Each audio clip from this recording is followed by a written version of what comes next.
Oregon quarterback Bo Nix, we have seen a giant transformation from his days at Auburn to his days in Eugene, Oregon, right, with the Ducks. We've seen this time and time again, a change of scenery can be a good thing. But for right now, I will let Jacob start with this one.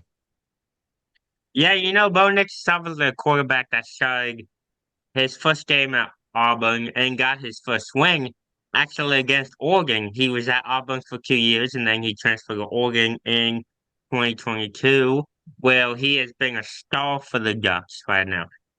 Throwing 27 touchdowns and only six interceptions last year, following that up with 21 touchdowns this year, opposed to one interception so far. Bo Nix is obviously the weapons at Oregon have been better than he had at Auburn. With Bucky Irving, Troy Franklin, Ted Johnson. We even talk about Theo Johnson. Um, yeah, Bo Nix has just been a different quarterback so far, and everybody loves to see that, especially me. He's my boy. Everybody loves to see that he's just a different quarterback right now. Jordan, I'll pass back over to you. All right, so I think the transformation of Bo Nix from his days at Oregon is drastically different than at Auburn, right?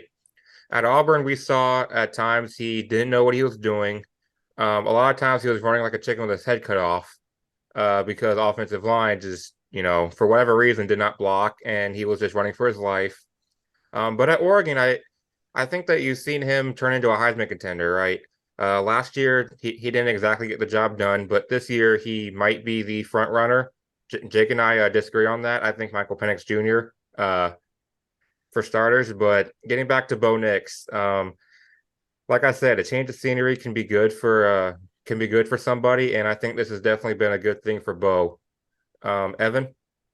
Yeah, so scouting and coaching. So we'll start with scouting first because in Oregon, for example, with who surrounds Bo Nix, they have a little more open scouting. First of all, Oregon is a national name, so you can get scouts from or recruits from anywhere. But also in their area, they don't have much competition. Obviously, you got Washington in the north, but in terms of powerhouse programs, you don't have much competition. Where Auburn is just an SEC country. So if you're a student in state in Alabama, probably going to Alabama, right? And Georgia and Florida especially is a very good football state on the high school level. Texas, of course, too. All of those are flooding to SEC schools, but they see Auburn hasn't won much recently.